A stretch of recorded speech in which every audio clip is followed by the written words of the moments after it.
మా హయాంలో 36 పూర్తి చేసినాం.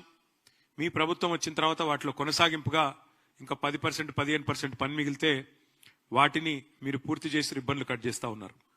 మరి 2 ఏళ్ల నుంచి మీరు కొత్తగా ప్రారంభించిన కొత్తగా మొదలుపెట్టిన ఫ్లైఓవర్లన్నీ పూర్తి చేసినవన్నీ చర్చకు సిద్ధమా? ఎన్ని ఫ్లైఓవర్లు కట్టింది నీ ప్రభుత్వం అని అడుగుతా ఉన్నా. ఫ్లైఓవర్లు కాదు, కొత్తగా ఈ 2 ఏళ్లలో ఒక్క రోడ్డన్న కట్టినవా? 10 ఏళ్లలో మా ప్రభుత్వం దాదాపు 100 లింక్ రోడ్లు నిర్మాణం చేసింది. నువ్వు ఒక్క లింక్ రోడ్డు కానీ ఒక్క కొత్త రోడ్డు కానీ నిర్మాణం చేసినవా అని నేను అడుగుతా ఉన్నా. అసలు కొత్త రోడ్డు వేయడం దేవుడెరుగు. ఉన్న రోడ్లకు గుంతలు పడితే ఒక గుంతనన్న పూడ్చిందా నీ ప్రభుత్వం అని చెప్పి నేను అడుగుతా ఉన్నా. సీఎం అంటే జేబులో కత్తెర పెట్టుకొని మేం కట్టిన ఫ్లైఓవర్లకు రిబ్బన్లు కట్ చేయడం కాదు. సీఎం అంటే కటింగ్ మాస్టర్ కాదు, సీఎం అంటే చీఫ్ మినిస్టర్. అందుకే చీఫ్ మినిస్టర్ లాగా ప్రవర్తించి తప్ప ఈ రకమైన అడ్డమైన మాటలు మాట్లాడవద్దని కోరుతా ఉన్నా. ఆనాడు కేసీఆర్ గారి ప్రభుత్వంలో అర్బన్ మిషన్ భగీరథలో భాగంగా హైదరాబాద్ వాసుల దాహార్తి తీర్చిందెవరో ప్రజలందరికీ తెలుసు.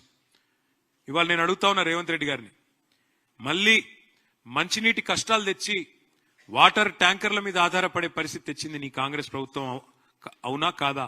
చర్చకు మీరు సిద్ధమా? కేసీఆర్ గారి నాయకత్వంలో 20,000 లీటర్లు ఫ్రీ వాటర్ ఇస్తే హైదరాబాద్ లో ఇవాళ వాటికి మీరు బిల్లులు ఇస్తున్న మాట వాస్తవమా కాదా? చర్చకు మీరు సిద్ధమా? హైదరాబాద్ లో ఈ శానిటేషన్ సమస్య అంటే చెత్త సమస్య పరిష్కారానికి కేసీఆర్ గారి నాయకత్వంలో స్వయంగా కేసీఆర్ గారు కూడా ఒక ఏరియా ఎంచుకొని ఆ ఏరియాకి తాను కూడా ముఖ్యమంత్రిగా బాధ్యత వహించి, అట్లాగే ప్రతి ఐఏఎస్ అధికారిని ఐపీఎస్ అధికారిని కూడా హైదరాబాద్ 400 భాగాలుగా విభజించి ఒక్కొక్క యూనిట్ కి ఒక్కొక్క ఐఏఎస్ ఐపీఎస్ అధికారిని నియమించి మంత్రిని, ఎమ్మెల్యేని, ఎంపీని, ఎమ్మెల్సీని అందరినీ బాధ్యులు చేసి తాను కూడా బాధ్యత తీసుకొని స్వచ్ఛ హైదరాబాద్ అనే కార్యక్రమానికి శ్రీకారం చుట్టి ఆనాడు వేల సంఖ్యలో స్వచ్ఛ ఆటోలు ప్రవేశపెట్టిన విషయం నీకు తెలియదా? నీ ప్రభుత్వం వచ్చినాక ఈ 2 ఏళ్లలో ఒక్కటంటే ఒకటి కొత్త ఆటో కనీసం ప్రవేశపెట్టినవా? చెప్పగలుగుతావా? కేసీఆర్ గారి ప్రభుత్వంలో ఆనాడు 3,000 మెట్రిక్ టన్నులు పర్ డే చెత్త సేకరణ చేస్తే మేము వచ్చినాడు తర్వాత మేము పెంచిన ఈ ఎఫిషియెంట్ కార్యక్రమం వల్ల అది 7,500 మెట్రిక్ టన్నుల సామర్థ్యానికి పెరిగింది. ప్రతిరోజు చెత్త కలెక్షన్ 3,000 నుంచి 7,500 టన్నులకు పెంచింది కేసీఆర్ ప్రభుత్వమా కాదా?